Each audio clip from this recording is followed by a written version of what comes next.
Hey gamers, Blindy here. It's May 2024 and I recently just finished playing Batman Arkham Asylum. Now before I get too far, at the end of the video I'm going to put up a little video as far as how to set up this game for the Steam Deck. And before I get into the review, let's go over some details about the game. Alright, to start off, I played Batman Arkham Asylum Game of the Year Edition, which is available on Steam. It is the first game in the trilogy of Batman games by Rocksteady Studios. Speaking of, Rocksteady released this game on August 25th, 2009 for the PlayStation 3 and the Xbox 360. And it was also published with the help of Square Enix, Eidos, and Crystal Dynamics. If you've seen my Tomb Raider review, you'll be familiar with all three of those names. Currently, the game is available on the PlayStation 3, PlayStation 4, Xbox 360 and Xbox One, Nintendo Switch, and PC and Mac. Now, I played this game on my Steam Deck, an LCD version. If you're looking to get your hands on this game, it's $20 on Steam, and it's frequently on sale at 75% off, so you're looking at $5 Canadian. To install this game, you need about 8 gigs worth of space, so it's a pretty small game. I played it on normal difficulty, and this was my first time playing any of the Batman games from Rocksteady. As far as the Steam Deck compatibility goes, this is unsupported, but it is playable on the Steam Deck. Just wait until the end of the video and I will tell you step-by-step instructions how to do that. It's not that difficult, it is just a little bit of an extra process. And I got about 1 to 1.5 hours per charge playing this game.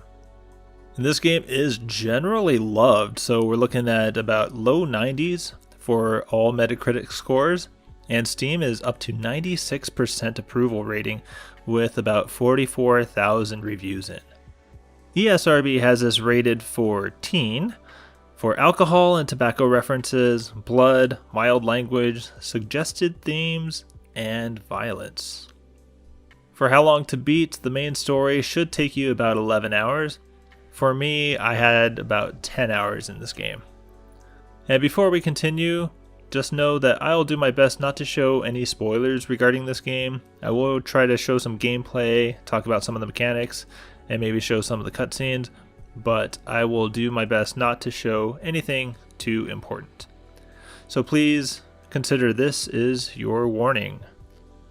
So as the main story of this game, as Batman, you are helping the police force escort a recently caught Joker into Arkham Asylum.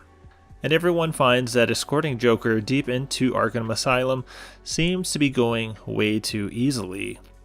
And as you soon find out, Joker has been planning a massively coordinated jailbreak. From there, the rest of the story kicks off. You're trying to fight your way through various enemies. You face off against numerous bosses. Many of them are very familiar faces to you. And eventually, you try to face off against Joker himself. So ultimately, the best part of this game is being able to see all those familiar faces in the Batman franchise. You have Joker, Harley Quinn, Poison Ivy, Two-Face, the Riddler, and several others as well. So if you're looking for that fan service, this game has a lot of that going for it. And this game plays as an over-the-shoulder, third-person action game, but one thing I notice is that Batman is way off to the left side of the screen. Usually in games similar to this, your character isn't so far off to the side, so that can take a little getting used to. I find that running in this game feels a little awkward. Walking is fine, but when you shift to running, that camera angle goes directly behind you, and it feels like turning becomes a bit difficult to navigate. So I found walking seemed to be a bit easier to manage. Especially when you're running up against the wall, there are little bits that kind of stick out and you get caught up on them all the time and you can't slide past little parts that stick out from the wall. So this game is kind of a guided tour. You're going to get indications on the screen telling you the various things that should catch your attention. So things like using the right bumper for your grappling hook, those icons are going to show up very frequently. And then sometimes it'll even tell you specifically what button combination you should press for the enemies that you're fighting. And through that, you'll be able to progress easily because you may not be able to see where to go next in an obvious way. But if you look around, there might be something that pops up on your screen that tells you what to do. You do also have a map, and it's generally helpful to guide you in the right direction, but not always. Now, one of the shining features in this game is the combat. I think generally it feels really cool, especially when you're taking on like half a dozen enemies at once. It's just a matter of timing your hits and paying attention to the indications on the screen and getting those button presses down just right. And really, nothing feels much better than being able to defeat all those enemies without taking much damage at all, and being able to feel confident that you were able to know which buttons to press at any given time. So there are a bunch of tools that you'll have on hand as well. So there's explosive gel, batarangs, your grappling claws, etc. And you can also upgrade various abilities, and I'm sure many of them help. I just didn't feel a whole lot different, besides things like throwing multiple batarangs at once. And as far as your combat, you have various moves like punching, countering, throwing, etc. Now, one of the things I really liked is that it felt like a lot of the level design was very well done. A lot of creativity was used for a lot of these levels. And levels like Killer Croc's Lair I thought was quite unique. I hadn't experienced gameplay quite like that before, and I think it was really well done, generally speaking. Now, if you're looking for overall volume in this game isn't very long. Like I said, it was about 11 hours or so, but there's a lot of stuff in here that you could do to extend that gameplay. There is a challenge mode, there's various DLC that you could attack, there are other challenges and riddles that you could do within the game itself as well. So if you're looking to 100%, you could be in for quite a grind, which might be really nice if you're really enjoying this type of gameplay. Ultimately, I found it was a fun experience. It was just a little bit clunky to do things like trying to get Batman to glide when he's in the air or target an enemy to glide kick. Didn't always happen when you wanted it to, and that could be a little bit frustrating. Like I said, there's a lot of extra stuff in this game that you could tackle if you wanted to, but if you're not a fan of that kind of stuff, I feel like a lot of that can just get in the way. There's a lot of extra trinkety stuff to search for, and a lot of menuing that is being cluttered by various things like audio logs and stuff like that. Overall, the game looks pretty good. Sometimes the visuals weren't stellar. Sometimes things will look a little bit blurry. But generally, I think it was really well done, especially considering the dark nature of this type of game. They did really well with balancing the darker areas with being able to see things as well. So ultimately, I'd say that the lighting was really well done in this game, and I didn't have any major issues playing.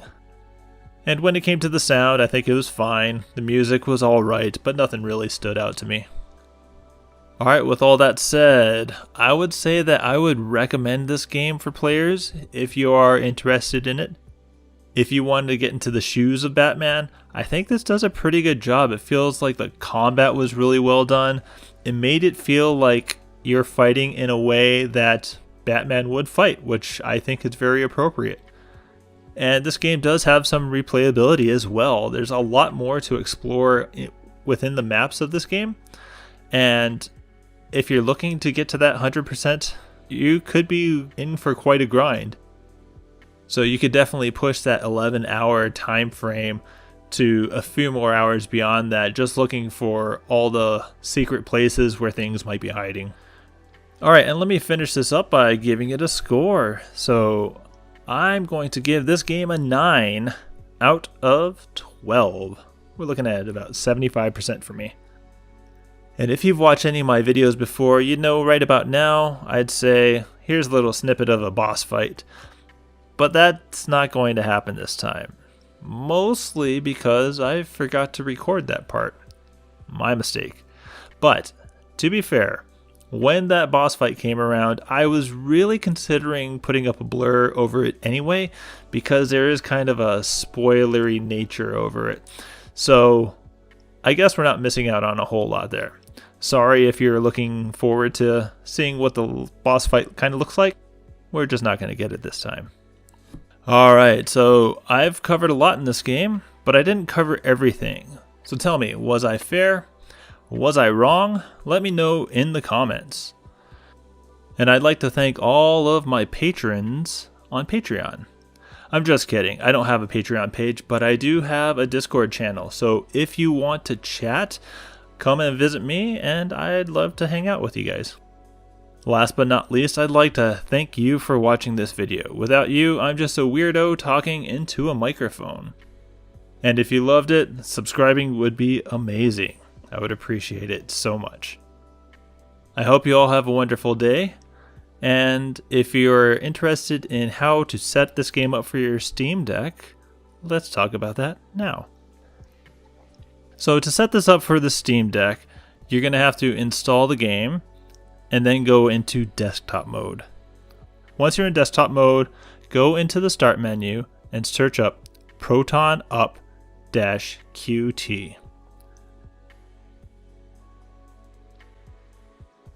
It'll give you an option to install it, so you could do that. Once it is installed, you're going to launch the program. You're going to click Add Version and install GE Proton.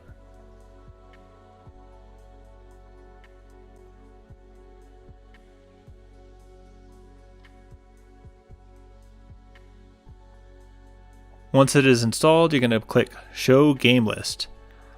And for Batman Arkham Asylum, or any other game you wish to install this for, you're going to choose GE Proton in the drop-down.